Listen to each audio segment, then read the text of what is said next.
My bad. I had to mute. I had the mic on mute. Thanks, Tammy. I appreciate it. Struggle streaming already. So give me one if you got sound. Give me one if you got sound. Struggling already. Struggling already. Let me know. Give me one if you got sound. Oh, shout out to Blind Guy, his wife. Appreciate you. Thank you. Sorry for the struggling already, but we'll get there. We'll get there. Once again, if you got any cybersecurity questions, just throw them in the box. We'll talk about some AWS services that give so you can have a security operations center inside your VPC and doing some of those things. And we're just going to go through. There's quite a few services. I was surprised. AWS, they have a ton of services you can use. So we're going to touch on a few of those and go through some scenarios with kind of you creating your own personal SOC for your company up in the cloud. And some of that you can actually stretch down to your on-prem services. So, Professor, I got a job as an IT technician congratulations, Jerry. You off and running now, man. After your first job, you be rolling downhill, man. Congratulations. So let me go through. Usually I go through the couple videos I did during the week. Give it a little time for people to flow in. Let me reshare that screen of that. Share screen.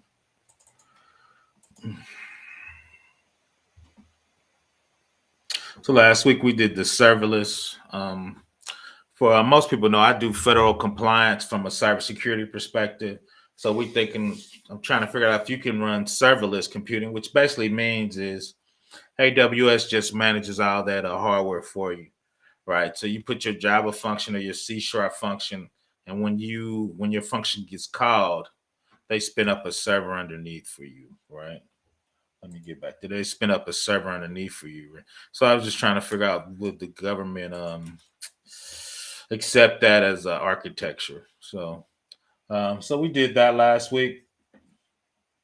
I try to do what I call cybersecurity for regular people and common people, which is all good.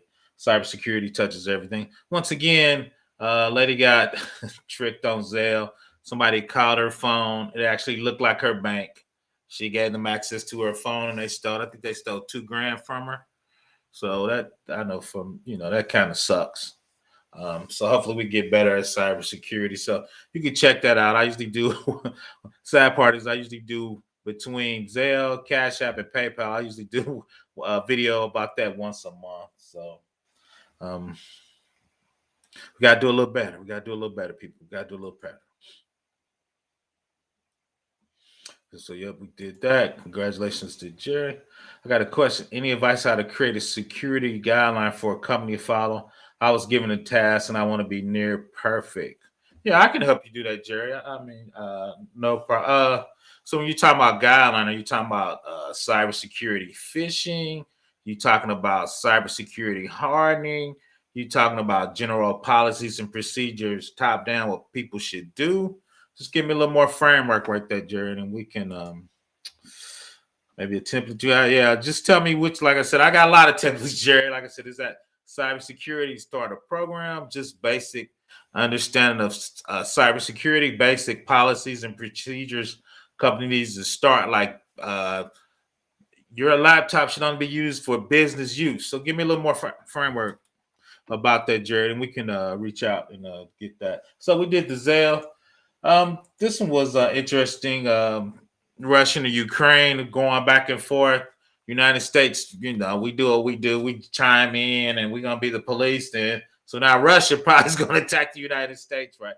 So the question is Russia going to attack us from a cybersecurity standpoint? And how big an attack will that be? Will that be denial of service, or are they going to shut down some gas stations like Colonial Pipeline, right? A lot of people thought Russia had involvement of that, right? So I touched on that a little bit. I'm actually going to do a bigger thing on the social perspective. The next World War III, the first attack that's going to be probably is going to be cyber, right? Cyber is going to be the filling out. Cyber is going to be, the touch point. And when you cross the line of cyber and people that call it kinetic, then we're going to start attacking, boots on ground, troops on ground, missiles. So we'll talk about that. Then my my current event one I did, which was super hot on the internet. Cardi B and Tasha K, right? That was the big deal. I just want to do it from a cybersecurity perspective. So we talked about cyberbullying, online harassment. How does law enforcement get that information off your phone or off your video? Of course, she made it public, but if law enforcement wants to get a private video from YouTube, how would they go about doing that, right? If you had someone on private in Facebook, with a warrant, could they get it and how would they go about it? So we just touched a little bit on that. So if you wanted any more information, just put a question in the chat or just go check out those videos, right? So let's get into it. Like I said, I like to go over the videos to give people time to flow in and see what we're going to do and get into it. Let's see. Let me reshare my screen. Oh, man. Let's see. Reshare my screen for that. Got to get better at moving between these screens.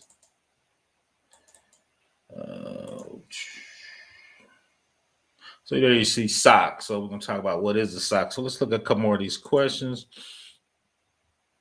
More general like policies and procedures. They're more of a startup company, so more of that. I also like some security things like you mentioned, laptop use. Yeah, I can Jerry, reach out to me on ProfessorBlackOps@gmail.com. ProfessorBlackOps@gmail.com. And we'll set up on here like a little Zoomish call, and I could get you some stuff you need. And I got a ton of like you said, templates. And two is depending on is that company reporting to HIPAA, OSHA, FERPA. It's a startup. Like I'm supposed to be helping a pharmaceutical company. They're actually in California, so we got to touch on GDPR a little bit for privacy if they get hacked. So reach out to me, Jerry. We'll get you something set up with that. Like I said, you definitely been a day one, and you always supporting me, man. So just reach out, ProfessorBlackOps@gmail.com, and we'll get on a little call. Like I said, I got a ton of templates, and I can shoot them. If not, I can point you to a place with a ton of templates. Like I said, I need to kind of give you I call it a baby assessment. What are they doing? What do they want to be? What's their future? Are they in strictly government? Is any agency over them? Like I said, I'm supposed to be working, doing some online CISO work for some people. So we just reach out to me, Jerry, and we'll knock that out. Some baby questions like that. Got a question. Have you ever worked in the SOC analyst side? I've been working for the help desk. That is actually, I'm glad you brought that up. I have never officially worked in the SOC, Donald. What I have done though in the SOC is, once again, I do federal compliance. I've actually reviewed the paperwork and policies and procedure for a SOC. But as far as threat hunting and stuff like that you would do in the SOC, and we're about to talk about the 10 things that a SOC does. I have never officially worked in the SOC, right? I've given the SOC action items to do for me, Donald, but I've never officially worked in the SOC. I've been working on support for 4 years now with security, but security plus being there, help desk is a good jumping point off on there. And reach out to me, Donald, ProfessorBlackOps@gmail.com, and we can get together and talk about. But no, that's a good entry point. And 4 years of help desk is perfect. What's up, Wiley? Salute.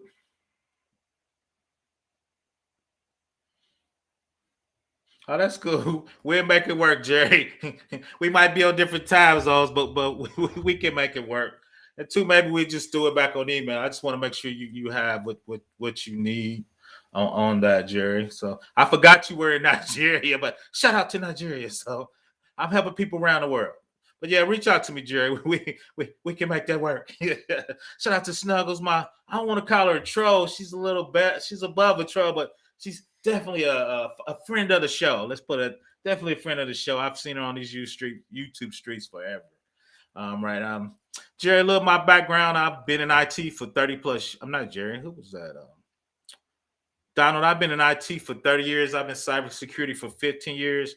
I worked at Department of Defense for 10. I worked for a large startup agency as a security analyst and advisor. So I've been in the game a super long time, Jerry. So let's get into the SOC and just talk about SOC. And what we're talking about from a SOC perspective is in AWS, when you spin up your VPC, you got your architecture spun up, right? You're gonna need SOC like features because your company's running inside AWS, right? So you're gonna need a SOC. You're gonna need threat hunting, logs, help desk if somebody asks something, right? So you're gonna need to run all those features for your company that you're running up in AWS, and those are the services we're gonna talk about, right? Those are services we're gonna use, and those are the services we're gonna hit, right, to make sure we got those covered, in our company, in our startup, or whatever we're gonna do inside AWS, right? AWS is the 800-pound gorilla everybody's trying to get there, right? So the Security Operation Center is centralized function within an organization, employing people, process, technology, and continuously monitoring and improving an organization's security posture while preventing, detecting, analyzing, and responding to cybersecurity incidents, right? So one of my jobs is if we get hacked, I got to activate the cybersecurity team, right? So those are business managers, the president, the CIO, whoever business divisions in it. In that division, they use certain systems, right? So whatever systems they're using, I'm gonna get the DBAs for that system, the sysadmin, and maybe even the programmers, right? Because the programmers left the hole open, right?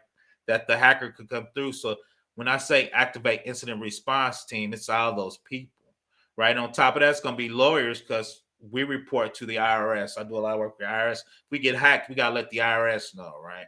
Certain states, if you get hacked, more than 500 people, you gotta let the state attorney general know, right? So I'm in charge of making sure all those people get notified and all those boxes get checked. Who got notified, when they get notified, right? So why would you have the president on incident response team? Equifax lost half the United States information. I'm sure when they figured out that, they called up the president and be like, you need to get in this meeting because you're going to get called in front of Congress, homie. You lost half the United States information. So when you talk about incident response, depending on a certain type of attack, all the C-suite will be there. And I've been in those rooms. Those rooms are tense. Okay. The SOC acts like a hub, central command post, talking telemetrics for across organizations, including network devices, appliance, assets reside, proliferation of advanced threats places premium on collecting the context of it. The SOC must decide how they will manage and act, right? Once again, I do a lot of government stuff. So depending on the government, we got to practice once a year our incident response, right? It could be small as a laptop stolen or they stole everything in a database, right? So we have a practice test every year. So let's see. We got Snuggles. We got Donald. Our advisor should tackle security. After you need to start taking okay, true. Blue team with some labs. I recommend some channels that you can. That's perfect, Jerry. Recommend a few of those channels. But yeah, blue team, labs. Me too. I'm old school. I think you should have a little background programming or networking. Take the network plus because security is based on either the programming or the networking. Really, they both work together. So having a little breadth of knowledge in both of those are cool too. Is the SOC operated by ethical hackers or networking engineers? The crazy thing is a little of both, to be honest, right? Uh, Usually you don't have ethical hackers in your SOC. The reason why is those guys are expensive. We have JM. We use ethical hacking, but we usually have a test every 2 years. We'll bring a vendor on site for ethical hacking and do red teaming. So we'll bring those sites. We usually don't have those skills as a FTE. And I worked at some large. We didn't have them at DoD. We actually reached out to a company, JM. We usually don't have ethical hackers on our base team. Now we'll bring them in from a red team exercise, right, and get that tested every other year, but we don't have those on site. Network engineering, we definitely do because part of SOC when you get hacked is the engineering's got to say, did they steal a file? What was the file size? So all that's part of networking, because usually we're going to secure copy it or secure FTP it. So if something happened, we need the network engineers to look in at logs. They can see the size of the files went out. So network engineering is definitely in there. Definitely a strong part in that suit. JM. I mean, like check the grain of minds. Mm-hmm. You need some knowledge on programming there, I was saying. You don't have to have all of those, Jerry, but those are nice to have. And I have all those, but I got all those over 30 years, Jerry. So, but you're correct. I've been a programmer. My networking is the weakest part. I've never actually been a network engineer. Now, I give checks to the network engineering. I understand Cisco. Shout out to my man, Network Bruh. I'm always on his channel giving him checks. The Stig of the day. So that's my guy. Oh yeah, I'm a Linux guy. I got to get better at Windows because Windows privileges be giving me a headache sometimes. I'm more of a Linux guy, but Windows is in every organization. Shout out to Helmet. That's why I said facts. Facts. You don't have to be good. True. You're right, Jerry. But yeah. But the cool thing is, as you get in the game, you just start stacking skills on stack of skills, stacking certs on start stacking on certs. Then you get the big bag. You be making 150 a year, living happily ever after. But it starts with one cert, one job, one stat, man. Right. So these are some of the basic things you do on the side. Take stock of available resources. A lot of times, SOC, along with compliance, is where's the inventory? What device is attacking us? Do we own that device? Is that a red team? I mean, is that a nation state device attacking us? Right. So they kind of tell you what the resources are and the IPs and stuff inside the SOC. Right. Preparation and preventative maintenance. Right. So inside the SOC, right, they're keeping track of vulnerabilities, age of contracts, right? Some of that, if you're in a bigger company, a lot of that falls in compliance. If you're in a smaller company, really compliance and SOC is really one group, right? So it depends on the side of your depend on the size of your company. Continuous proactive monitoring, right? You looking at the logs, you doing vulnerability scans, you making sure no weird IPs are coming through your systems. And if something happening, right, you are alerting, ranking, and management, right? How big is it a threat? Do you think that threat actors on our network? Are you tracking that threat actor, right? These things in the log look like they were a hack, right? Because some of the attacks shows up in your log as it's called a MITRE attack. Certain things get done in a certain order, shows up in your logs, right? Then your log alerting it tell you it looks like it's an attack. Threat response. Are we blocking it or are we going to launch our own attack against a nation state? That should be no, but I've seen people try to do it. Right? Recovery and remediation. Once we identify that VM was hacked and we quarantine it and it gets looked up, how do we tear it down and spin it back up? Right? Log management. Now that's huge because I'll do a lot of work for MARZ, which is Social Security, IRS, and HIPAA. They want you to keep your logs for 7 to 10 years. That's a lot of data, and we be struggling with that, right? Root cause analysis. When we get hacked, what was the vulnerability? How do they get in? How do we stop them from being able to get in when we, figure out that attack vector? Security refinement and improvement, right? So anything we do, we call it, my boss calls it a hot wash, right? I call it post-mortem. At the end of the event, when we got attacked or whatever happened, we got to go over and figure out how did it happen? What was the root cause? Was it something we did? Right? I've done stuff where somebody misconfigured something and we just open our own self up, right? So that's going to be what happened. What processes can we put in place so we don't do it again and get in trouble, right? Then, like I said, I'm compliance, right? If you're doing MARZ, FERPA for education, IRS Pub 1075, FISMA for DOD, GXP, which is for pharmaceutical companies, right? It's a ton of compliances out there. So what are we doing? What are we protecting for? And what do we have to comply with, right? So let's read a couple of these comments.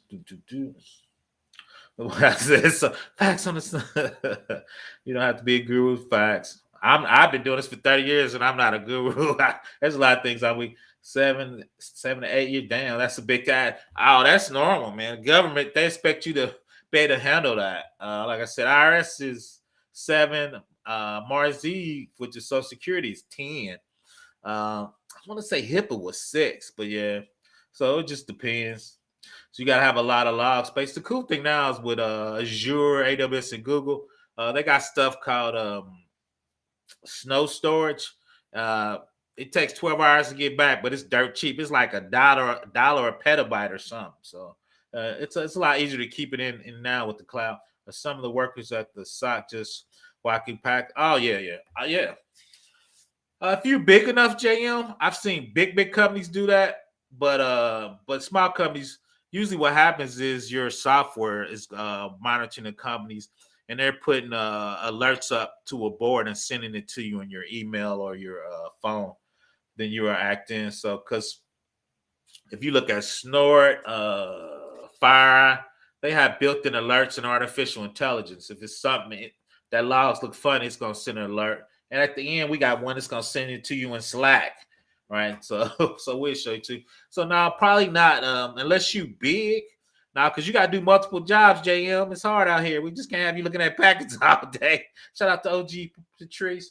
I want to shout out to you for helping me with the Cardi B and the Tasha K video on Thursday.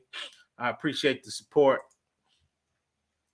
Usually through it. So, facts, you gotta have a sim. You gotta have a sim. If you talk about keeping 10 to 7 years, you can't do it without a sim, Donna. You're 100% correct. There's a ton of them out there, and we're gonna start spinning up sims in AWS and looking at the data. I'm gonna teach a forensic class for 8 weeks, then we're gonna start labbing. So that's coming up. Shout out to blind guy, his wife. So once again, some other stuff, like they said, coming out of the SOC, log collection, right? You gotta next to it, aggregating correlation, because you taking logs from databases, web server, app server, even your SIM, Windows, Linux, right? So you got to correlate all together, because you got to be able to track a transaction for when the packet comes into your organization and when it leaves your organization, right? If anything looks funny, you got to track it and figure out what happens. You need logs from all those devices, right? And if you're a medium-sized company, you can have 400 VMs, right? You got 400 Linux VMs, 20 Windows VMs for Active Directory. So you're gonna have a ton of stuff. F5 log, load balancers, application. We're gonna talk about web application firewall logs. So you're gonna have a ton of logs you're gonna have to keep up. So part of that, we're gonna need reporting, research and development, threat intelligence, knowledge-based ticketing, like my man just said, in the SIM, and correlation, right? All those flows into your SOC, and what the people, from a management perspective, what are we gonna be asking for from the SOC too? Right? These are the some of the things we're going to be hitting from a high level, that are AWS services, right? That we're going to drill down into. Security Hub is the main one, and a lot of these are feeds into the Security Hub, or are already out in the Security Hub, right? AWS Security Manager, Audit Manager, Detective, Artifact, Guard Duty, Config, Inspector, Macy, Resource Access Management, like my man just said, Network Firewall, and Web Application Firewall, right? So all those are going to be services we're going to be using to help us build our own SOC, right? And use these services as our own SOC. Just shout out to that. Please subscribe. My Cash App. You're going to hit me on the super chat, whatever you like. If not, it's all good. I came here to help people, so let's get it in on a playoff weekend. So let's drill down to each one of these and kind of figure out where they're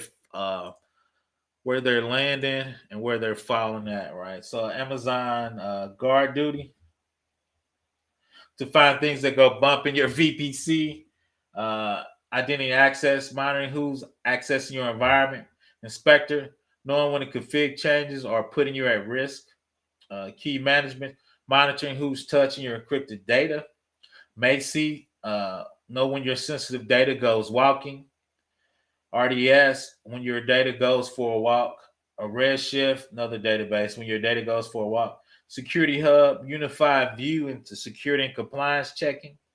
Web application firewall, know when somebody's poking at your application.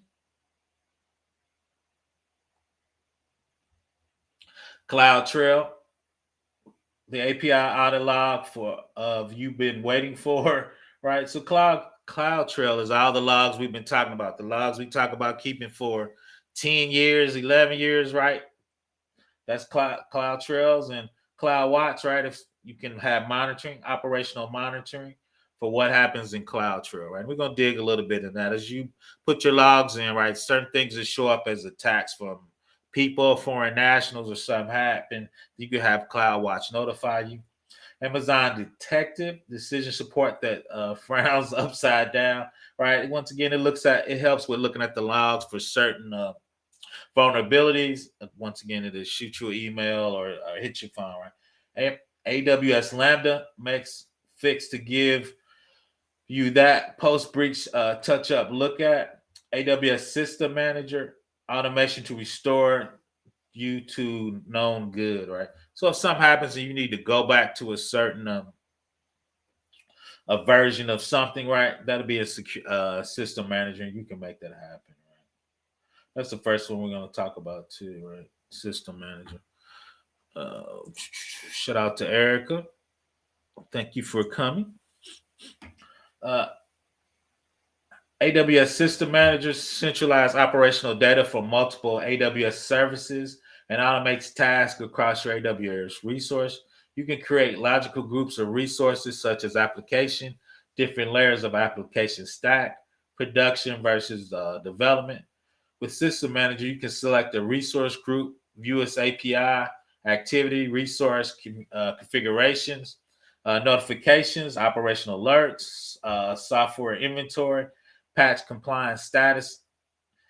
It lets you take action on resource groups.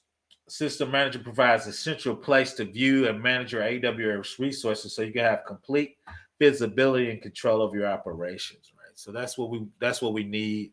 That's what my man's talking about. People looking at software packages on the network. We probably have the System Manager up because then we're gonna drill down in there. It has a whole bunch of other managers, but we're gonna hit on the top two or three, and that's what you'll be looking at as an internal SOC group, right? What's happening, what's patched, what's your vulnerability, what needs to be patched, right? And then part of that, what needs to be patched is we got to put some dollar amounts with it from a management perspective and how much it's going to cost us, right? So the SOC doesn't do the cost, but the SOC does the management to say, here's our vulnerabilities, this is what's out, this is what needs to be taken care of, right? So let's look at it from a high level. System Manager helps you safely manage it. Like we talked about, these are your resource groups. So all my production stuff, I'll tag my production. I'll tag my development. There's usually 2 or 3 development environments. I usually have one for just the developers working on that stuff. Then I have an integrated stuff with just the team. Then I have one that replicates fully production. So before I patch it, I want to have something that's super close to production so I can test it to make sure I'm not going to break anything when I supply these patches, right? So that's what System Manager does. And 2, you can visualize the data, and also you can certain things from the data you can have automate and automatically patch it or block it or take it offline or quarantine it if it looks like that assets has been taken over, right, or hacked, right? And that feeds into your operation management screen, application, change management, and node management, right? So that's what we're gonna have SOC looking. You'll have somebody's looking at your operation management screen. Like the big hack came out the other week, the Apache Log4j was late when nation states come in. So that would show up in your operation management tab by something you need to fix. Your application manager management tab will show you where that vulnerability was and which application or division it's in. Change management means we're going to schedule a patch that, right? And the nodes will show you each individual, like a VM or what actually has that vulnerability, right? So all that works together, right, to start you having I'm calling it a SOC team for your company, right? What's happening? Who's involved? Where is it at? Then as we give that to management, right, the CISO and the vision chief would say, okay, this patch is going to cost us X amount of dollars, or we're going to need this much. Even if it doesn't cost us any hardware stuff, it's always going to cost us time, right? We got to pay Erica. She's running that division, right? She's very expensive, right? So even if it's just a normal patch cycle, if it's something big enough, right, that could be extra dollars and extra time, right? And two, a lot of times is other stuff's going to slide because that's a whole company resource that we have to handle, right? So we got to figure out time when we're going to do it. We might have to push other stuff back, right? You got to get with your PMs, your project managers. So inside that is the Ops Center, provides a central location where operational engineers, IT professionals can view and investigate raw operational issues, aggregate standardized operational issues, while providing contextual relevant data that helps with the diagnosis and remediation. Engineers working on the ops item gets access to the information. Because if you're engineering, you're handling patching or just trying to figure out what happens, right? Because when we get those patches, like Log4j, came out, was huge. Solar Winds patches, right? Those are company-wide patches, right? So those are going to take a huge amount of manpower, and this helps us centralize that so we have an understanding of what that is and how do we handle it. And part of the Ops Center, once again, event resources and account details. We're going to get that information from CloudTrail logs to figure out if anybody took advantage of that and actually got in our system. We're going to use CloudWatch, right? We're going to set alarms so if that happens, we get notified, right? List of runbooks and recommendations. So for certain hacks, runbooks tell us, like we were just saying, what do we do if we get hacked? Who do we notify? What do we shut down? When do we call a president? Right? All that's in your run book of what should you do when certain things happen, right? We're a great organization, so of course we're gonna have practiced that, so we won't be surprised or anything. Shout out to Erica. I am. Let's get the bag. She is a pimp. so let's talk about another part of system managers, service automated tasks. System manager, you can select a resource group. We talked about the resource group configurations, notification, operational alerts. Big part here is software inventory, right?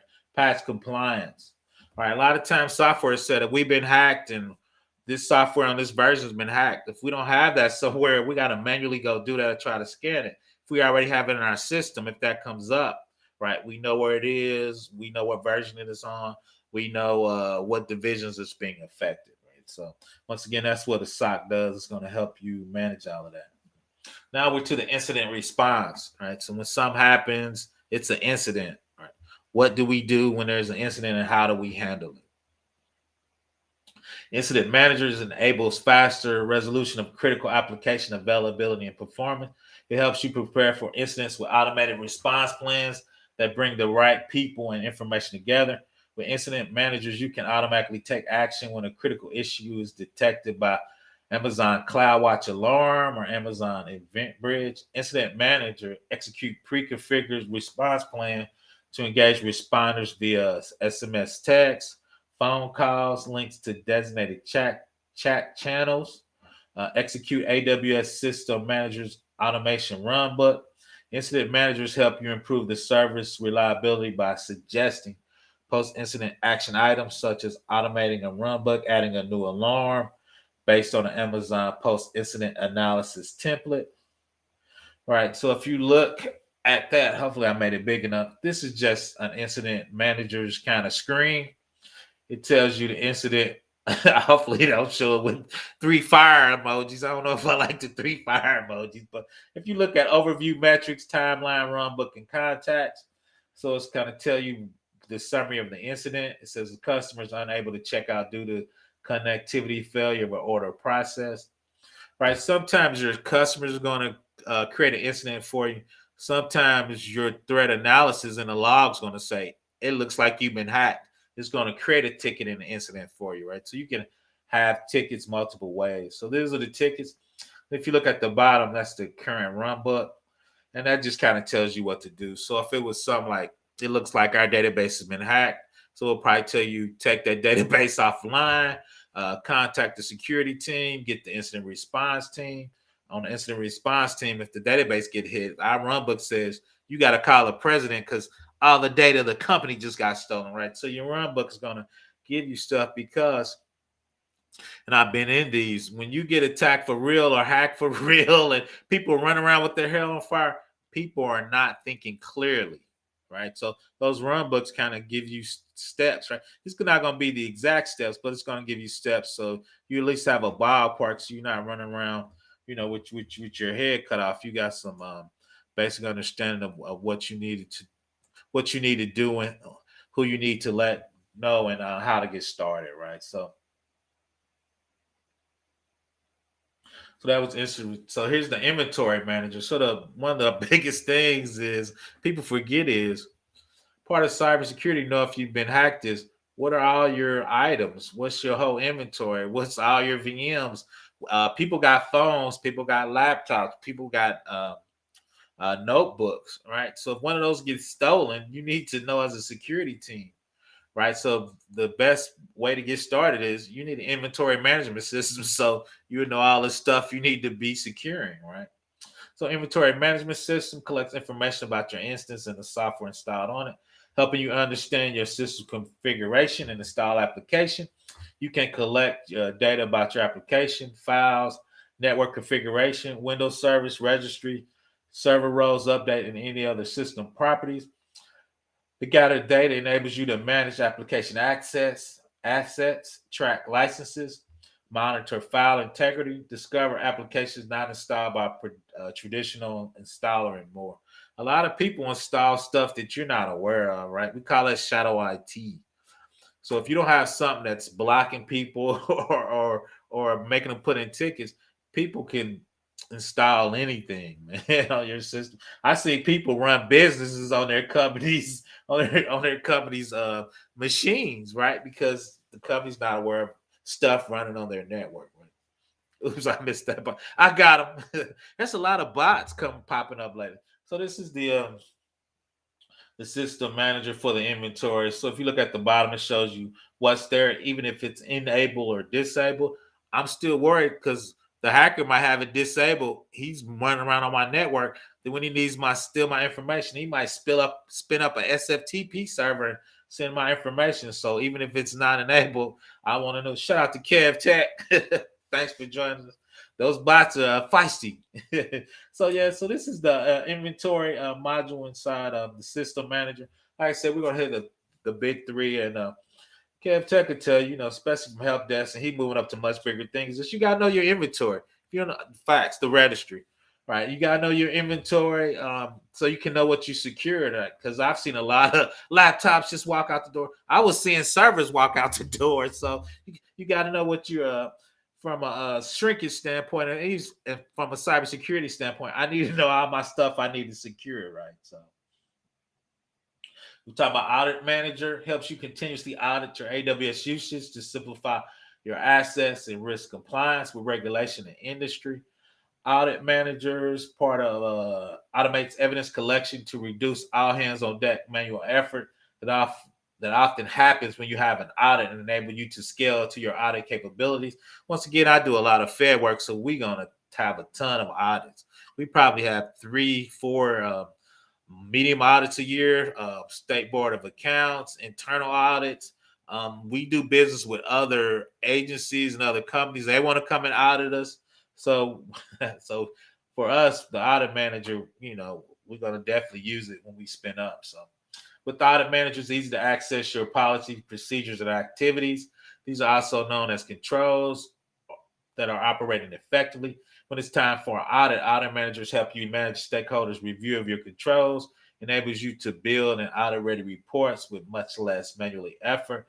An audit manager's pre-built framework to help you translate evidence from cloud services into an auto-friendly report by mapping your AWS resources requirements to an industry standard. Right. So one of the big industry standards from cybersecurity is CIS. I'm a STIG guy, HIPAA, PCI. So it helps you because when they ask you for your documentation, a lot of that's pre-done by AWS, right, in the format they need. Yep, shout out to management. Salute to Kev Tech. So yeah, so that's one reason. Like I said, I'm a big audit guy, so I'm definitely gonna delve down a little more and do some hands-on labs with Audit Manager, right? Because from security perspective, if we doing STIG or CIS checks, we got to make sure those VMs, Windows or Linux, has those security checks on them. So it'll tell you what level are we at? Are we 80%, 90%? Are we vulnerable? Right. So then two is, and we'll talk about that later, it'll tell you what's not applied. So I have to give that to my network engineer and my database engineer because they have to supply those checks to those devices, right, to get our score up. Right. And so that's the flow of that. I already updated you on my new job. It's facts. Kev, text the guy. Check him out. Help desk flowing to many, security, system admin, programmer. Everything flows from help desk. So from the flow from the AWS Audit Manager, should review, customize, create your own framework. It shows you the framework of the CIS. Select the pre-built, define the scope of the assessment, what VMs, how much of that company's resources or assets do we want to put under that CIS checks. Activate assessment to continuously gather evidence, conduct control reviews, and delegate the resources to the owner to validate, generate audit-ready reports. And part of that assessment is giving that to the specific teams to fix, right? If I run this thing and it says I'm 60%, once again, how do I get 80% on if we're on 2016 Windows, 2019 Windows, Linux, Amazon 2.0, Red Hat, there's a ton of devices out there, right? We got to get them secured and locked down, and that helps you do that. So once again, Security Hub is cloud security posture management that performs automated continuous security best practice against AWS resource. Security Hub aggregates your security alerts / findings from various AWS services, partner products in a standard format so you can more easily take the action. Then we're going to talk about some more of these. You need to integrate multiple tools and services, including threat detection. We're going to talk about Amazon Guard Duty, vulnerabilities, Amazon Inspector, sensitive data collection. We're going to talk about Amazon May-C, resource configuration, Amazon Config, and Amazon Partner. Security Hub simplifies all of that, right? So these are the things we need to get together so we can make our own SOC, right, as a company, right? And we're going to touch on each one of those briefly to help us build up our SOC, make that happen. So we won't end up on TV. So I always tell my boss, we don't want to end up on TV. It's not good to be on TV. So once again, this Security Hub, and inside Security Hub, they touched on each one of these: Amazon Duty, Amazon Inspector, Access Analyzer, Amazon May-C, Amazon Firewall, and System Manager. We looked at System Manager. You have 4 or 5 additional managers to make stuff easy for you, right? And all that stuff, is under Security Hubs, and it's integrated and works together, right? So that's what we got to do, right? But like anything, it's baby step. This is the big one right here. Conduct automated security checks. Like we talked about, CIS, AWS Foundation Benchmark, or PCI DSS, which is credit cards. Take action, investigate findings, and or take response and remediate action, right? The cool thing is, once you know your findings, right, that tells you the security level and the risk that your organization has, right? If you got a lot of findings and it's called Cat 1s, meaning there's vulnerabilities that are being tacked in the wild, the security of the risk of your company's not very good. Risk is getting hacked is going to be high, right? But this compliance Security Hub helps you figure out what that is, right, from a company perspective. Right. And Trusted Advisor is a web server that once again inspects the environment. It's similar to that into Security Hubs, but you can feed this information into Security Hub. What it does that Security Hub doesn't, it gives you cost optimization. Are you using the right AWS services for that cost, right? are you using the one that from a performance perspective and time, right? Fault tolerance. So the advisor once again gives you the cost optimization of using that service. Right? Offers a list of recommended actions and additional resources to learn from AWS best practice. Once again, all that flows into Security Hub, right? And you can add that in there. Ooh, that's a touchy subject with me. I don't think they offer any honeypot services, and for them, if I'm them, I wouldn't. The reason why is once you let people on your network, if you lose control of them, JM, they're on your network, right? So people like OWASP Top 10, because they're a nonprofit foundation and they do Purple Team Security. They do a lot of honeypot. But if I'm Amazon, I'm not letting anybody on my network because the honeypot lets hackers on your network so you can figure out what they do and how they operate. I always worry, JM, if they get loose on the network, right? Then I let them on there. So we have that debate at work all the time. I would spin up as a person in a lab. I would spin up a honeypot on AWS because if you actually go out to OWASP, they actually have vulnerable VMs you can put out there with known attacks that people would try to attack. The problem, JM, if Amazon thinks you're being attacked, once you get attacked, that means they can actually get in Amazon's data center, right? So you're the first line before they get to Amazon, right? So if Amazon sees you getting attacked, they might shut down your VMs, right? Because you're the foothold to get them attacked. So I'm a little iffy with that, JM. I'm a little iffy. Once again, from Trusted Advisor, you got cost optimization, performance, security, fault tolerance, and security limits. These are all the services Trust Advisor looks at. I'm not gonna read them. There's a myriad of service. It's definitely a good product. Like I said, I'm start lab. We're gonna start labbing soon, so we're gonna start using some of this stuff and really digging into them, especially from a cybersecurity perspective. So, from a compliance piece, and that's what I live on. How do you do that, and what tools like this could you use to help you make sure your stuff are locked down?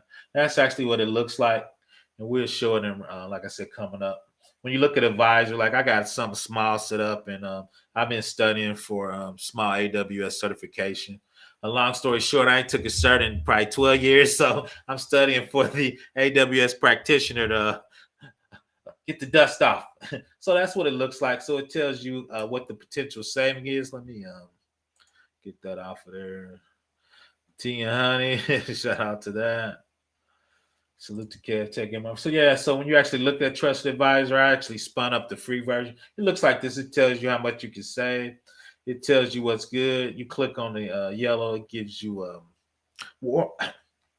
warnings. Anything in red, it tells you need to fix ASAP. So you click on it, it drills down to you. So that's definitely super helpful. Like I said, we're gonna start labbing on some of this and spinning up in real life. Right? It's easy like touch. You can get that day. Get that day. I'm a little rusty, Erica.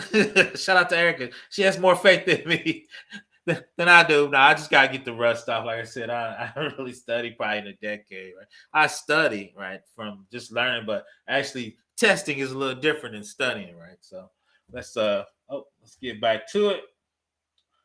Yeah, AWS Shield, denial of service protection. They actually have one free, then the advanced one costs. Two tiers, AWS Standard and AWS Advanced. Our customers benefit for automation protection. Standard at no additional charge. AWS Shield Standard defends against most commonly frequently current network and transport layer. DDoS attack, denial of service, right, where the red team or the bad guy just sends a ton of packets. He's not hacking your machine, but you can't operate, right? Because he's sending you a terabyte of packets, right?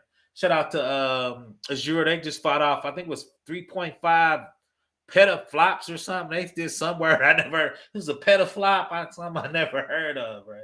So the Advanced Shield now automatically protects web application from layer 7. You can get intervention from AWS. Once again, they have their Shield response team. They have a ton of security people. So if you're getting a DDoS attack, right, they'll help you handle that. It also isolates anomalies traffic from automatically create AWS WAF rules in your web application control list. These rules can be implemented to count mode to observe how they will be impact your resource traffic, right? We'll talk a little bit about the web application. So when somebody first comes into your website, the web application firewall just checks the packets and checks how they're moving to make sure they're not doing anything weird like a hacker. And if it thinks it is a hacker, it'll identify you and you can quarantine or block it, right? Which is big. So you get 50%. Let's see. Search level up. Facts on the search, man.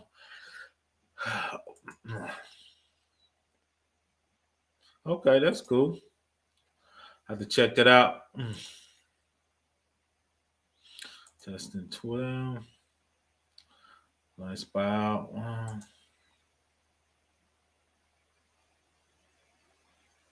Okay, I'll check that out. I think I heard of it. I need to check that out. Usually get on hands on. I'll check that out. I appreciate that, Kev. Key management enables you to perform encryption operations through the use of cryptographic keys. It's a random string of digitally used for locking or unlocking encryption. You can use KMS to create and manage cryptographic keys. You can control who uses the key. You can choose specific levels of access and control of who needs the keys, right? So when we send out files, any companies like to bank or PCI credit cards, right? 9 times out of 10, we're going to encrypt that file before we send it, right? So if the bank's going to send us the file, we're going to use our key to encrypt it. They're going to use their key, right, to de-encrypt it. Then they'd be in the file. If I send it and somebody steals the file without the encryption key, right, they can't read it, right? So we try to use encryption key, especially with any file movement. Or if we got the file on disk, right, we talking about the log files coming in for 10 years. We're going to have those encrypted in Arctic storage. Right. So then that's going to be locked down. I think it takes like 6 hours to get that back. Right. But then we'll take the key and lock it. Right. So if somebody ever got to there and stole our files, they would have to steal our files and the key to be able to read those keys. Right. So this just shows you the Firewall Manager. Right. Flows into the WAF. Right. Because packets. Right. The first level of that is your standard firewall. Web application firewall is a more specific firewall for your application, right? I do a lot of Apache and Tomcat. So when you do a HTTPS and you doing data entry, right? Those packets are formed a certain way that the web application firewall can dig in and look at a little more specifically to see if anything's funny in there, right? Then those two can be used with Amazon CloudFront, Load Balancer, API Gateway, or App Sync. You can create a policy. That policy is going to tell you what to block in those firewalls, your application filters, and in your VPC. Then, of course, if anything gets through, AWS CloudWatch, like we said, can send you an email or a text message to see what's going on with that.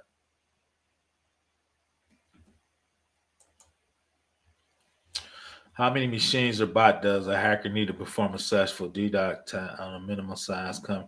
Or they normally use VMs to perform. They use VMs, right? Usually they take over somebody else's VMs, jam and attack you. They usually don't attack you with their VMs because most times you can track those down. So usually they take over something and track you. If you're in the cloud, it's hard because we just saw that resource AWS has to block DDoS. Azure has one and Google has one. And Azure, if you just Google that, I mean, they just block some crazy amount of. But if you're just at a regular company, if you get a couple hundred servers, you can shut down a company that has their own data center because they're just not set up to handle that type of DDoS. Because AWS, Azure, and Google actually has contracts with the people that actually run the internet with their particular routings and VMs. So when they block it there, they're actually sending stuff out to the internet to get it blocked before even getting to the United States for some of that stuff. they pay a pretty penny for that, right? So they're funding the internet, and that's one ways they do it. So those connections is they want to block them before they even get it up in there.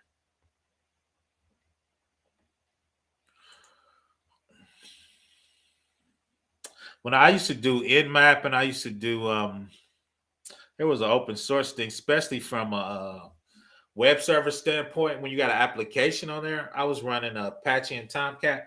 Once I got to 5,000 hits per second, both of those just turned over and ran out of memory, right? So a lot of apps, especially when you get to the application, right? The web application firewall usually stops before you actually get to the web app. But yeah, shout out Nmap is definitely a cool tool. I use that a lot. Part of that too is Wireshark. That's cool. Security always helps, man. Security always helps, right? With security is the cherry on top. Now, the other as resource access manager helps you securely share your resources across AWS accounts within your organization, AM roles and AMS users for supported resources. You can use it for shared transit gateway, subnet, license managers, Route 53, which is DNS, right? They're shared in your VPC and in your Amazon or even in your Azure. They call it something else, but that's your DNS. How you route DNS, how you make sure you're handling it. And two is when you get in a DDoS attack, the first thing fails at is your DNS because that's the first thing gets hacked.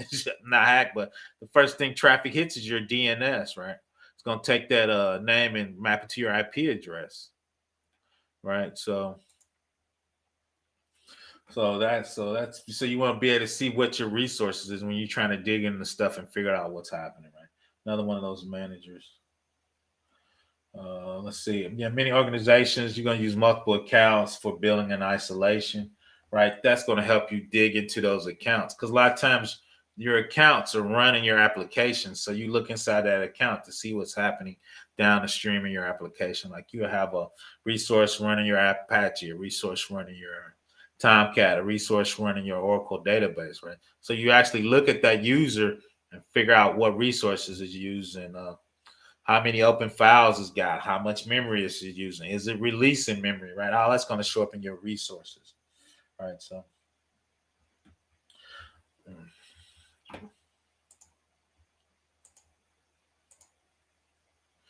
getting a lot of information from hacking into a oh yeah, DNS gonna tell you a lot of stuff. DNS gonna tell you a lot of stuff. There's a lot of stuff like DNS poisoning and DNS replication, and you can make it echo inside your Cisco router. All that stuff flows through your DNS, right? So quick flow resource manager, you select the resource like you talked about, RAM, resource action. Then you can figure out specify who you're sharing it with, what division you're sharing it with, and what shared resources. The resources will now be accessible according to the specified managed permission. Right. So that's kind of what it helps you do when you really need to drill down and get into the nitty gritty. So one of the things that they were talking about inside the Security Hub was Amazon Inspector. Helps you improve the security and compliance of application by running automated security assessments. It checks the application for security vulnerabilities and deviations from security best practices, such as open access to Amazon EC2 instances and installation of vulnerable software. Right. So your Amazon EC2 9 times out of 10 shouldn't be open to the internet, right? So it's going to look at it and say, well, why is this open? Why is this not on a private subnet, right? And it's going to give you a score, right? So the list of priorities by security level, including a detailed description of each security issue and recommendation for how to fix it. However, AWS does not guarantee the following that provide a recommendation resolves every potential security issue, right? Shout out to them. That's the right. That's the agreement, but they do an excellent job at it, right? They're gonna do better than most companies can do by themselves, right? They got to put that little blurb in there. Something happened, right? You can't sue them, right? So the flow from the inspector, automated vulnerability management, and continuous evaluation. You can enable inspector, get started with a few clicks. The inspector, gets automated workload discovery, continuous scanning. It maintains a vulnerability database and near real-time results. You can discover and scan, contextualize the findings, consider many factors to create a meaningful inspector score. And that can score can go back into inspector, flows into the security hub. Amazon Bridge, if it's a big enough issue, Bridge can send an email or text message. For us, is we call it, if it's a Cat 1, a major hole, that goes to the security team because we need to see that ASAP, right? Because we need to make sure that gets closed quickly, right? Amazon ECR, right? Container stuff, and they have a lot of partners that use that information that helps, right? So once again, you have the install. You have agents on your EC2. The agents runs the assessment, see the bug, it gets input into AWS Inspector, which is in the Security Hub. Then we get the findings, and it tells us how to resolve those issues. And if it's a certain level of finding, like a Cat 1 that we know is being attacked we call it attacked in the wild, right out on the internet, security team's gonna get that. We're gonna figure out what we need to do that, right? So that's one of those products that I call it the internal SOC, right? It's going to help us understand from a security operations center for our company that we're running up in Amazon. What do we need to do, right, to fix that?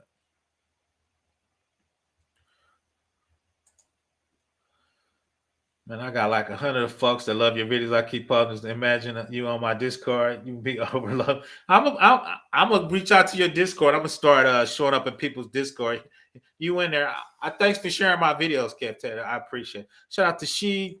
Thanks for showing up for the. I think you came up for my Cardi B video and some of my other stuff, man. I appreciate the support from She. But yeah, I'm gonna start showing up on your Discord, Kev Tech, man. I see you. I see you doing a lot of work, man. I like supporting you, so I'll definitely be on your Discord, man. So Amazon Guard Duty is a service that provides intelligent threat detection from AWS infrastructure and resource. It identifies threats by continuously monitoring network and account behavior. So Inspector did the behavior, Guard Duty adds the actual account behavior to it, right? So when people start talking about threat hunting, and I call it threat hunting and trying to find hackers on the net, you do that by account behavior, right? Or if they take over my account, right, they're going to be doing stuff that a security person is not supposed to do. Like, so if somebody fish me or I'm out of town and they use my account, why is he trying to be a DBA? High tires on a security team, or why is he looking at help desk tickets, or why he's doing this or that, right? So that Guard Duty, he's going to look at the behavior within your AWS. After you have enabled Guard Duty begins to monitor your network and account activities. You do not have to deploy or manage any additional security software. Guard Duty then continually analyze from multiple AWS sources, including VPC flow logs and DNS logs, right? So those work together, right? They do similar things, but then they do different stuff. And once you put them in AWS Security, right, that's going to be the totality of your SOC, right? Looking at the logs, looking at account behavior, right? Because then it's calling and getting the baseline of your architecture, right? Because you'd be like, why is the 2 gig file leaving my network? I usually don't move anything big like that, right? So that account behavior is show up in that, right? So once it finds behavior, either we can quarantine that account or monitor the account, right? So let's see. Wouldn't expect to be equivalent to a SIM, Professor.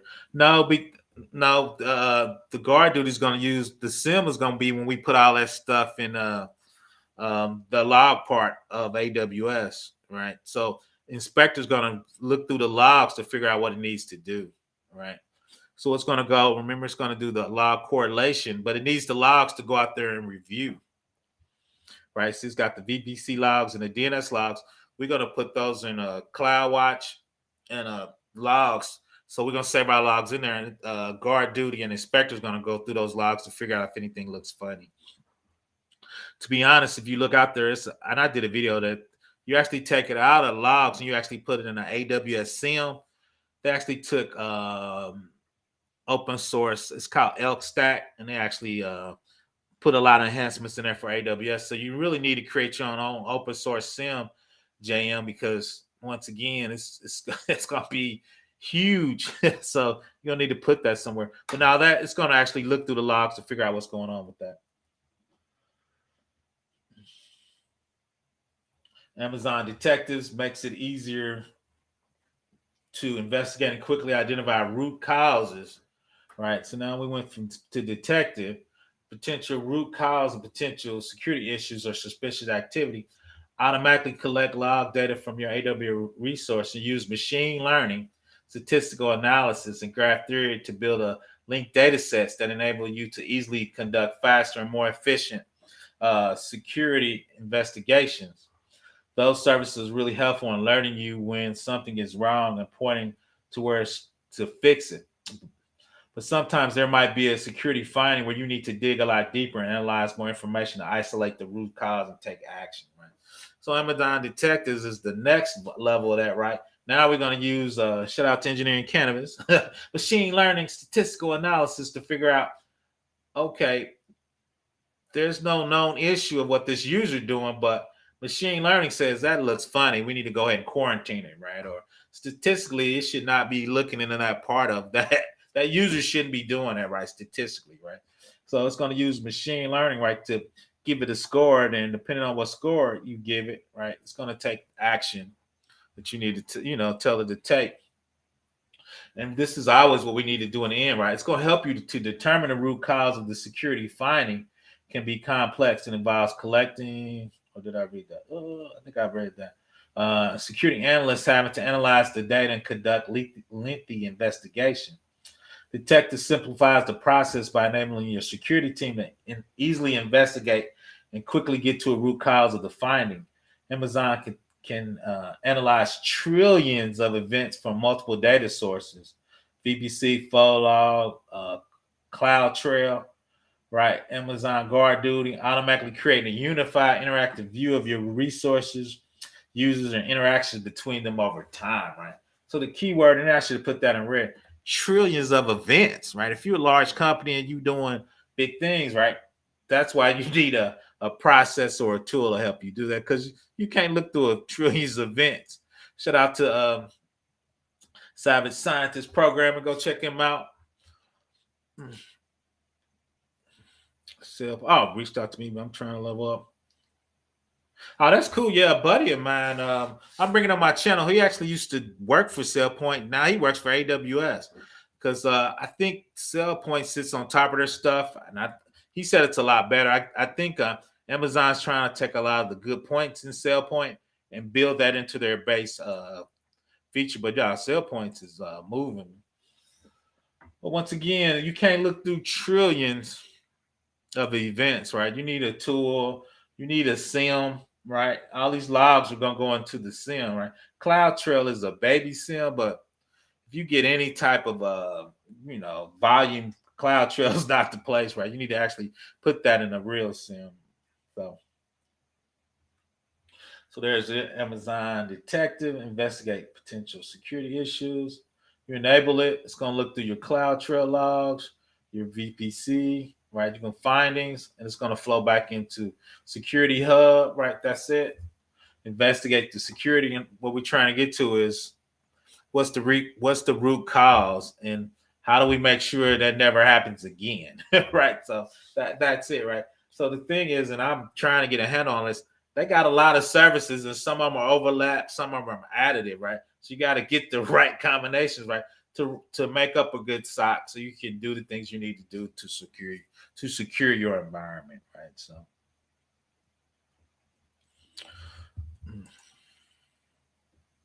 does it normally takes a while to create a baseline to help prevent false negatives when come? Yeah, it usually does, Jam. It usually at least takes a year and a half, because a lot of companies a lot of companies, especially financial companies, they run year-end jobs. So you got to get your year-end job. You got to get a year and your year-end jobs in there, right?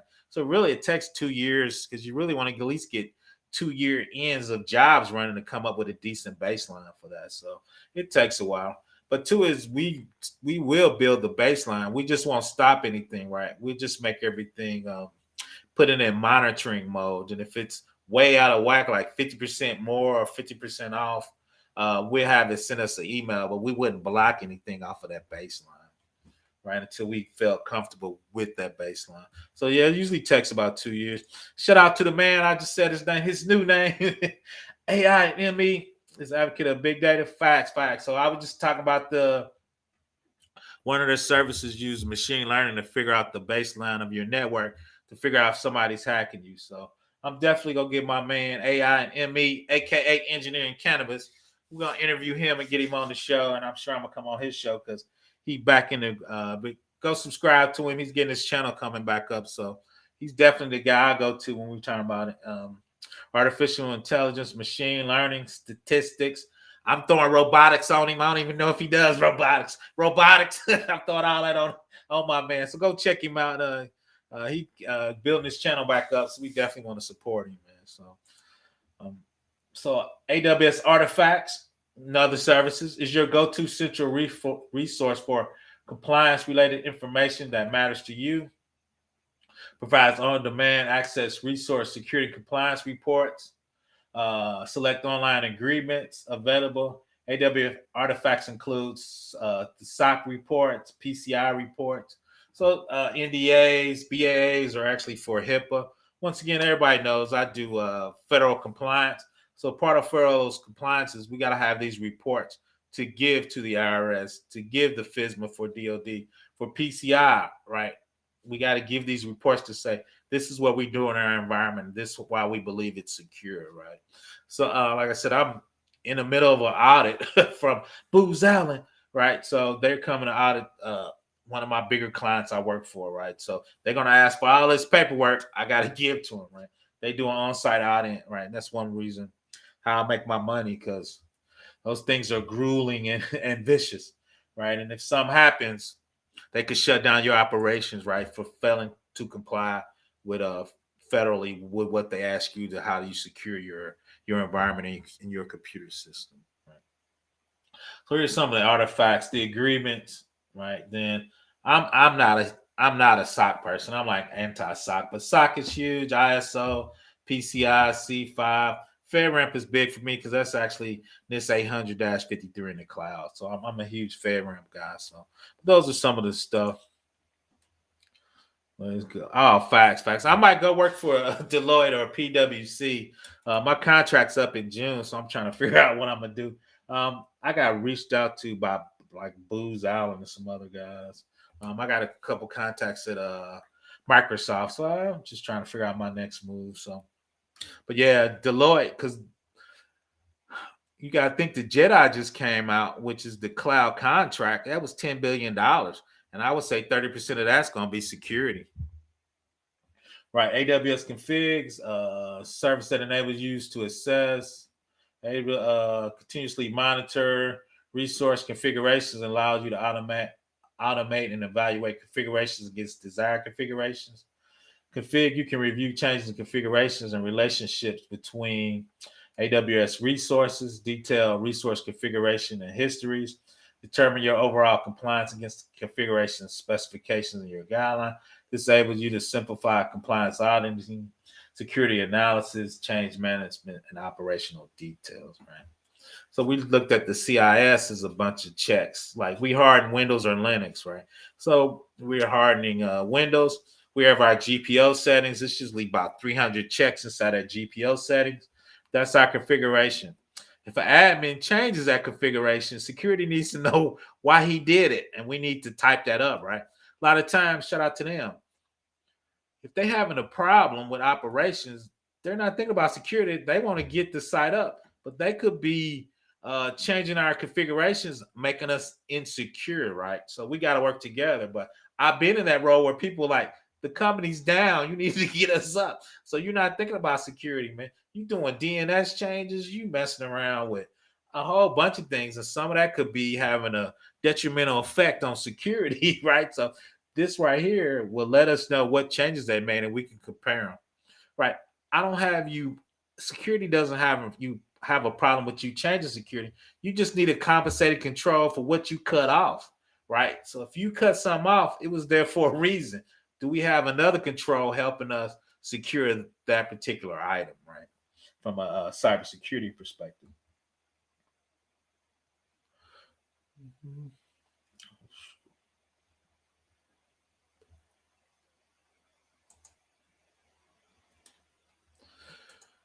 Let's see. I heard the name Booz Allen mentioned. Oh yeah, Booz Allen's huge, man. They one of the big 4 or 5 in the game, man.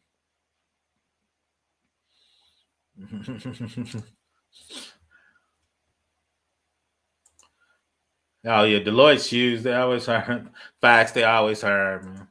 They have an army of people. They just have an army of people, man.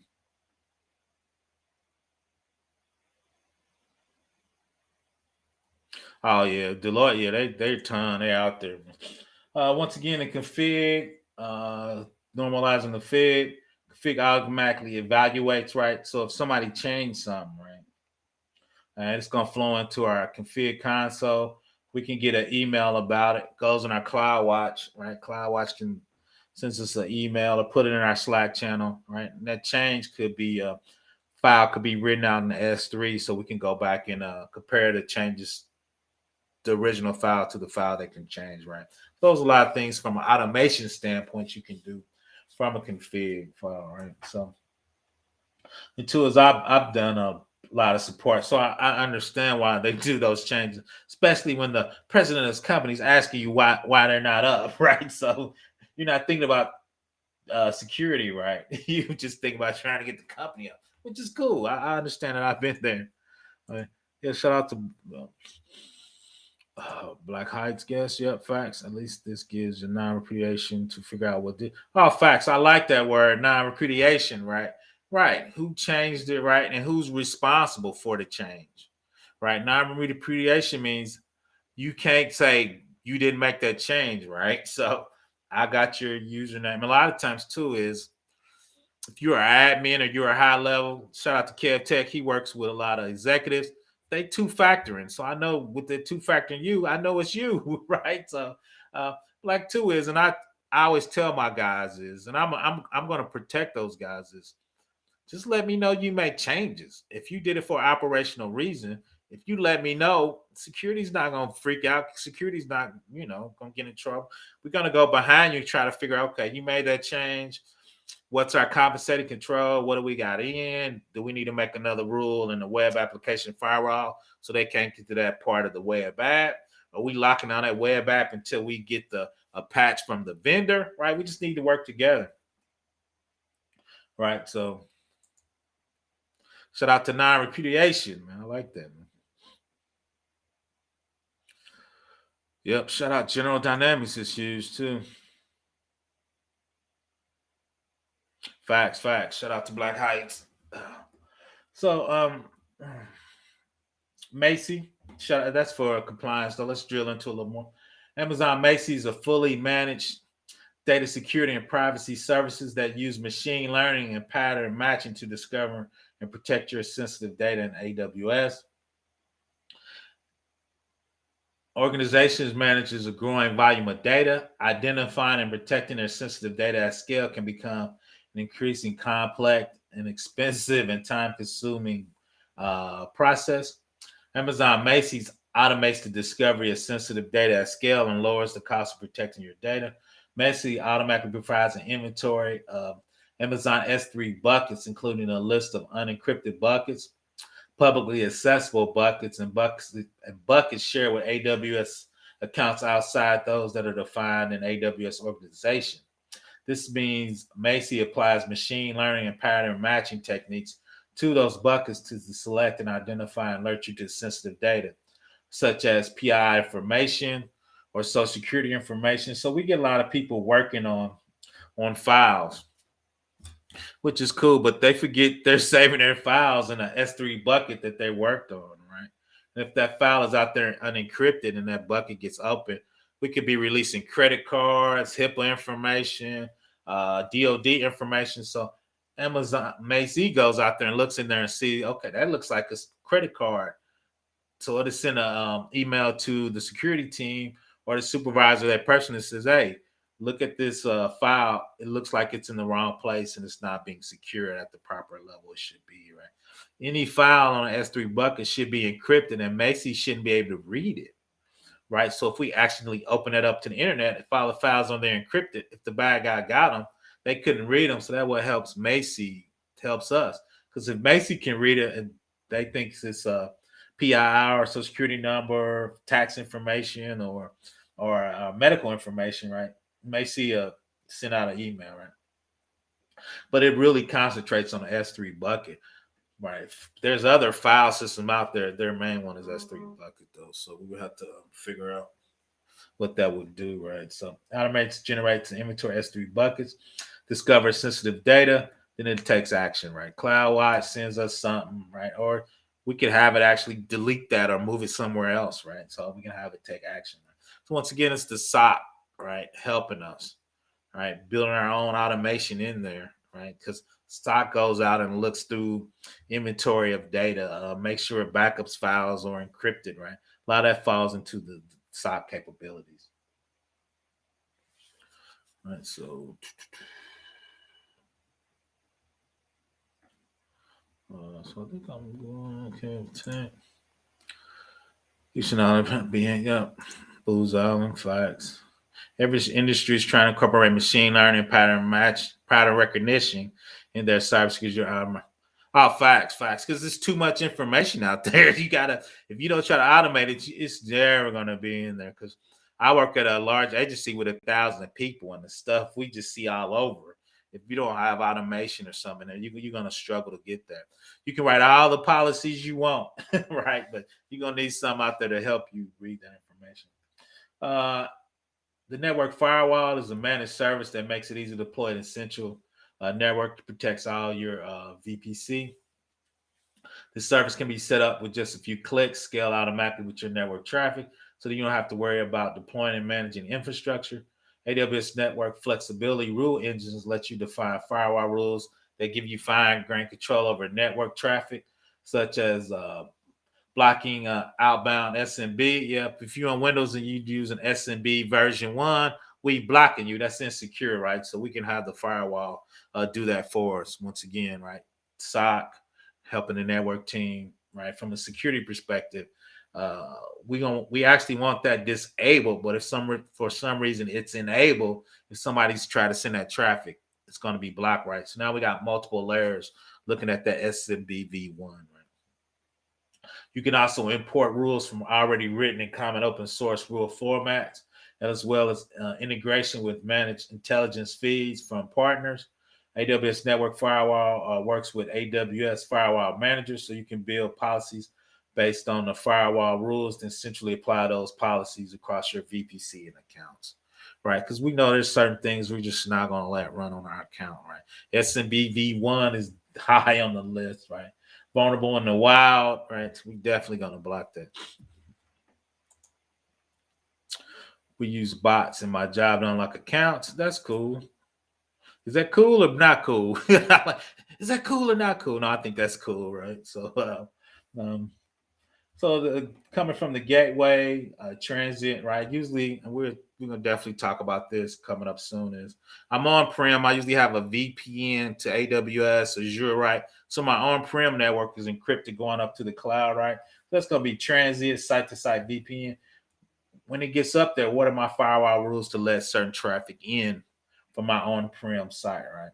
Then putting that on our VPC, right, which is our internal networking to AWS, right? The manager and the AWS or then down there too is what traffic are we letting go into to an Amazon S3, Kinesis, right, and Amazon CloudWatch.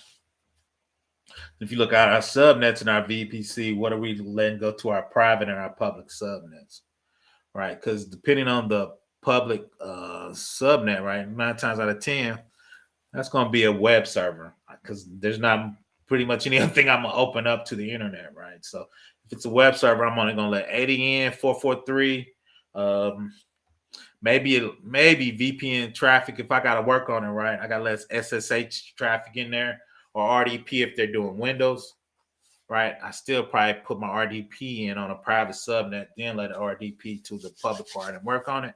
but we can control that network, right? We're controlling those firewalls, right?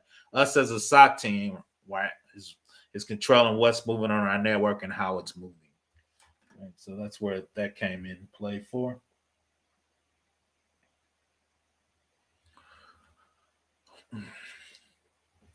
Amazon Lookout for Metrics uses machine learning to automatically detect and diagnose anomalies in business and operation data, such as a dip in sales revenue or customer acquisition rate.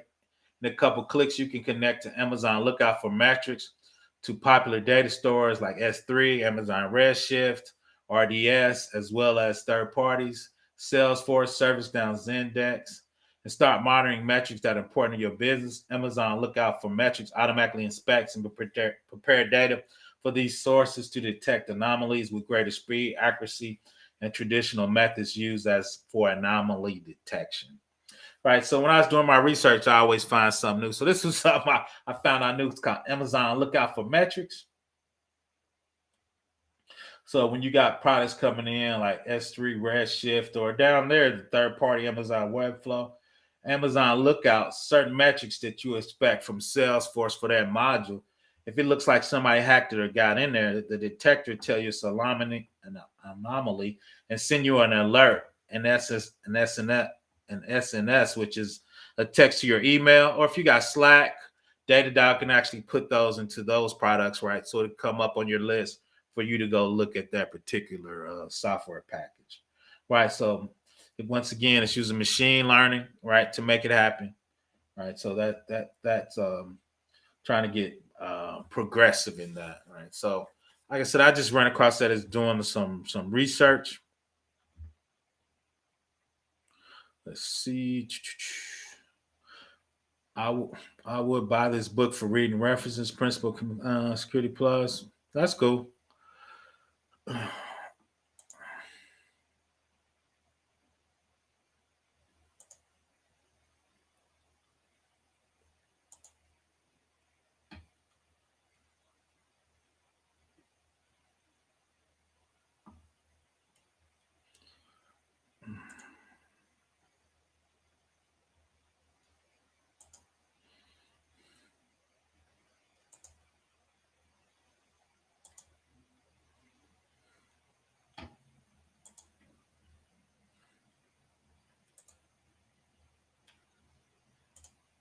Engineering Cannabis, put your channel in the chat. If you got it up and rolling, Engineering Cannabis, put your channel in the chat. I just made you a moderator.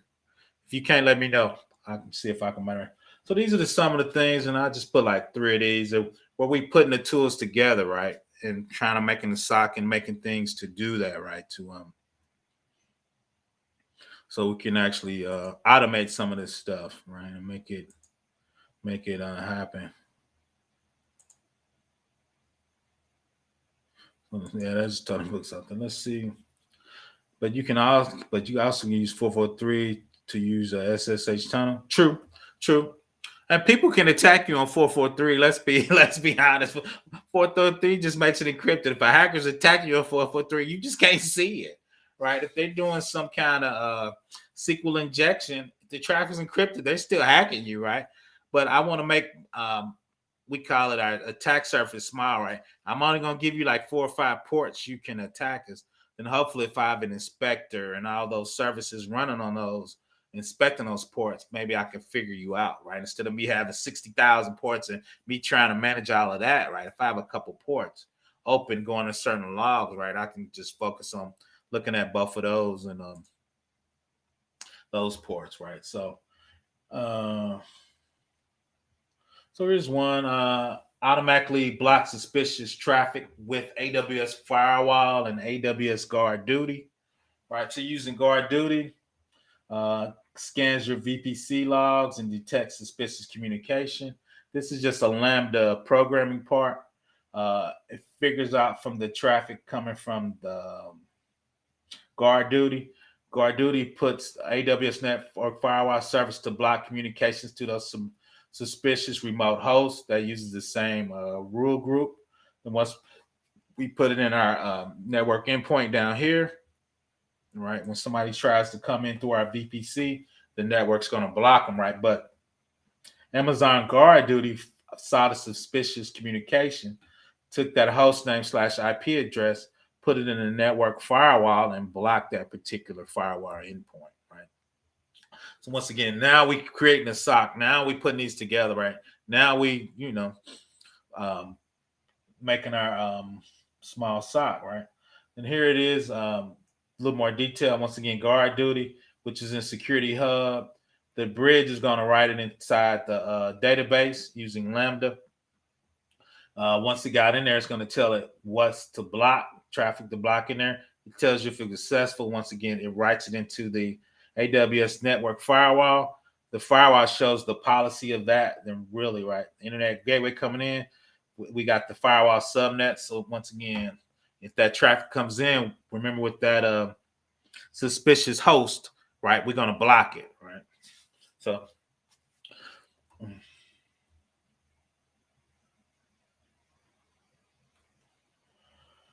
the following diagram shows the architecture of continuous detection. So create an anomaly detector, right? That's with the Amazon Lookout for Metrics.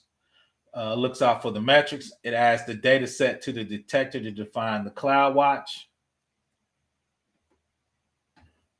which is in that lambda right there. Activate the detector, creates an alert, review the detector status, review and analyze any found anomalies, right? So we use the Amazon Lookout for Metrics, right? It's doing a machine learning detection, right? With statistics, it's going to create the alert. You're going to write the alert in the emails. You're going to put it in your Slack. Everybody's using Slack, right? And that Slack's going to give you an item to go look at Salesforce, look at this particular app. The anomalies look funny, like somebody's in there, somebody hacked. The cool thing is one of your worst enemies is your internal. Your internal staff knows a lot of bypass around security. So if you get the lookout for metrics using machine learning, that's going to help you with your internal threats, right? A lot of money gets stolen by internal people, right? Trust no one, right? So yeah, put that in there. So we can connect to CloudWatch to detect anomalies and use once again Amazon Lookout for Metrics, right?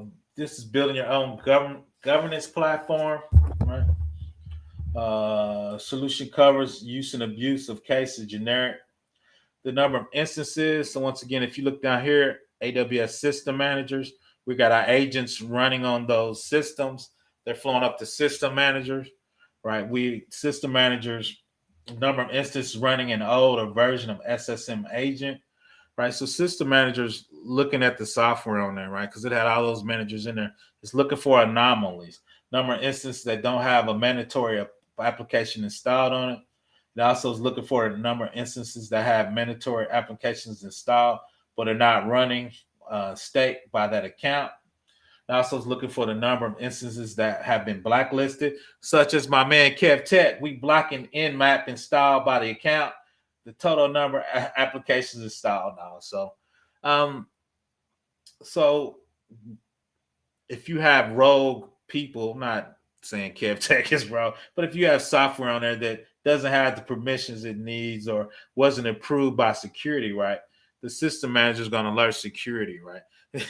Kev Tech is a highly valued employee, so he could get Nmap running on there. We would give Kev Tech his account, and his group could only run an Nmap with the security team, right? But those are the things we could have system managers do, because now you could actually put something on a machine and have the wrong group having access to that, right?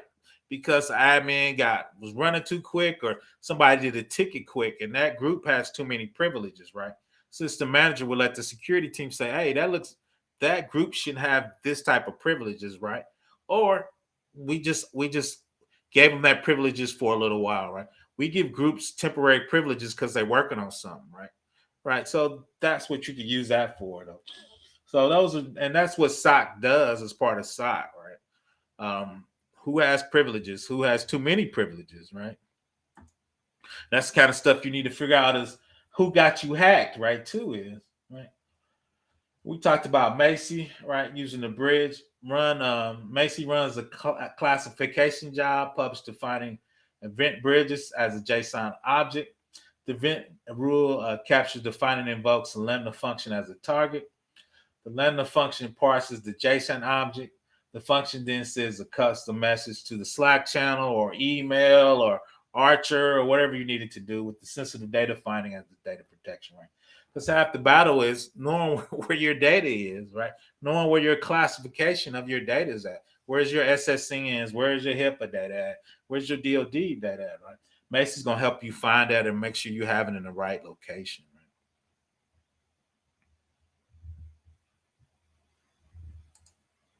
Oh, wow. Is that to me or Kev Tech? Hey, I mean, when are you going to bring that to Q's course or that a face group? I usually teach a course. I'm going to teach the forensics course coming up probably in 2 weeks. So that's probably the next one I'll probably do. Probably after the Super Bowl, I'm gonna start teaching forensics as an introduction class just to see if people like it. Most people know I'm a professor in real life, even though I'm probably great stop being a professor. I'm actually gonna bring all that to YouTube. Me and the university ain't seeing eye to eye. So yeah, that's it. So yeah, I probably teach the intro to forensics so people can get put their toe in that forensic water. I like people to see different stuff. I'm following your lead on that, Kev Tech, on the Udemy course.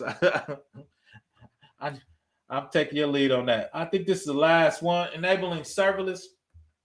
So one of the part of things serverless, it took me a while to figure out, okay, if I find a function and I'm spinning up and I'm just using that server for when my function gets called or I put some in the S3 bucket, how do I get logs for that if I'm not controlling the server, right? If it's a server that AWS is spinning up for other people to use, how do I get my logs, right? So WAF is an application firewall that lets you monitor. We talked about that request, forwards into the gateway to Amazon Cloud for an application load balancer.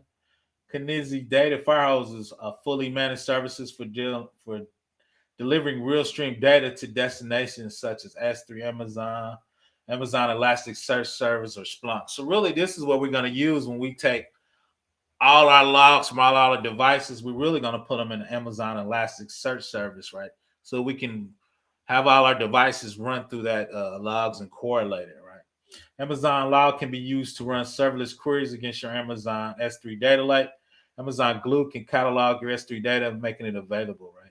But really, the part of that is when I spin up my serverless log, I got to send that data through the data firehose so I can have it somewhere, so I can own those logs for that particular run for that particular data, right? So I thought that was interesting. So I think that's all I had. I'll drop the link. Like I said, I was just kind of Sunday's my day, so I was like, I'm doing it this Sunday, so that's what I did. So and two, I like to understand that SOC. There's a lot of SOC jobs, SOC movement, SOC stuff. So I just wanted to hit that SOC because, like I said, I got to get better at, I guess, SOC roles and responsibility. That's probably the only thing I've never really done. Like, I've done probably everything else just a little bit. I've never done a SOC role. Like I said, I've done it from a compliance standpoint. Like I said, I had to make sure there's SOC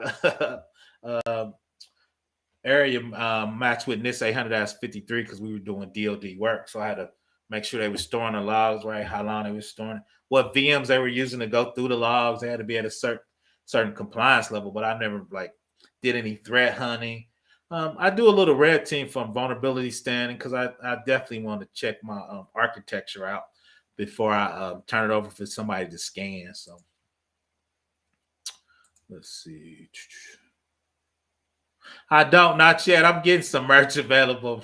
One of my things is getting it out the digital mud. I think that's gonna be my saying. So I do not have merch yet. I just really getting on YouTube GT3K1. I'm just getting there, but I'm definitely gonna get me some merch out. It's gonna say getting it out the digital mud on the back. So I'm definitely gonna come out with a hoodie. So security team us. So yeah, I appreciate that, man. I appreciate it. I know you're gonna support me a little bit on this very interesting books. Oh, there's so many books out there, Wilton. So I appreciate that, game over. I appreciate everybody for joining me. I appreciate the support. I'm go look at the game and see what the score is. So I'm sure I'm gonna see all of y'all on these YouTube streets. Ooh, let me think about that, JM. I don't know if I'm qualified to do a meta split. I would give that probably to Alpha Cyber or Textual Chatter or I'm trying to think. I might I might do a super beginning one. I've actually taught uh Metasploit as part of introduction to cybersecurity. We did a couple labs with it. Like let me roll that back. I didn't teach it. I did a couple labs using it, Jam. So I'm trying to. I got to think on that one. I might get that to somebody else on that one, man. Oh, facts. Stick of the day. I like that. I'm gonna start doing a stick of the day every Monday on a video with that helmet. I've been thinking about that. Shout out to Network Bruh. The stick of the day. Shout out, waiting for Snuggles to come up. Waiting for Snuggles to come up. I appreciate that, Snuggles.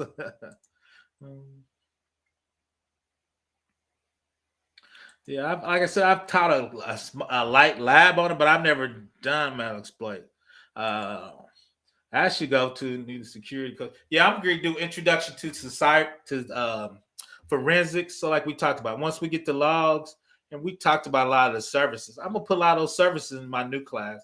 So, when you look in a log or you look at a picture and somebody's actually hiding social security numbers in the slack space of a picture, how can you find it and how can you have a service find it, right?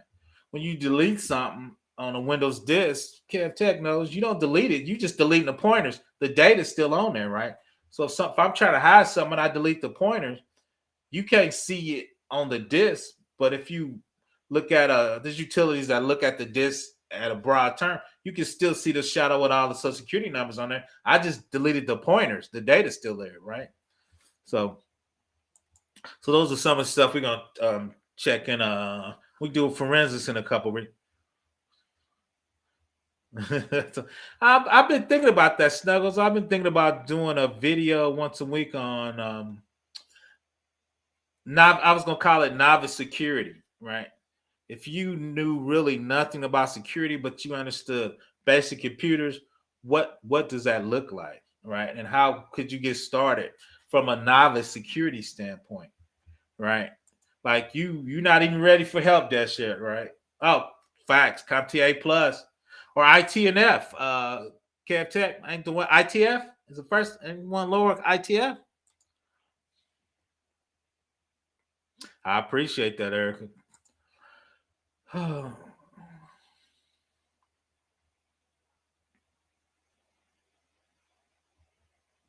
Okay.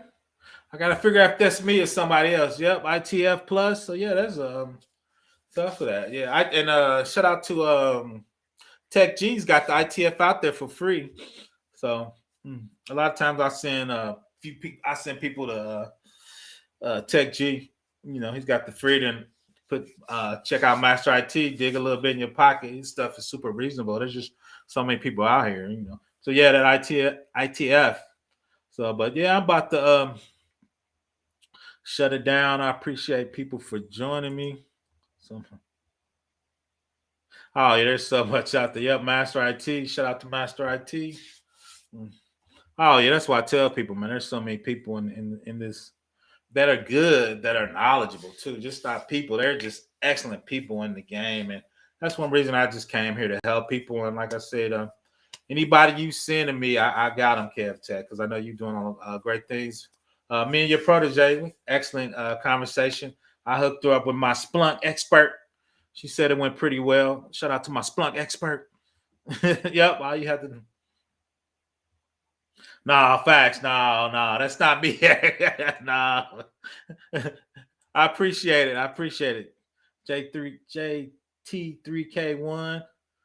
I'm always gonna do Sunday at 3. That's my normal class time. Then usually I try to do Thursday 2 or 3 sometime, but I put them out early. If you on my notification team, you'll get them. So yeah, but Sundays at 3s are always the time. So we gotta figure out what.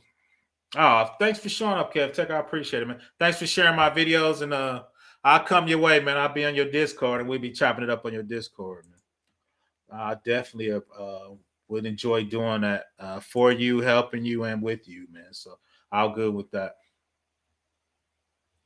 I'm out, everybody. Have a good day. Monday's here. I'm gonna lay down for a hot second, and I'm gonna be back at it. Everybody have a great day. G Tech 1, got it. G Tech 1, pronounced. Yeah, help me out.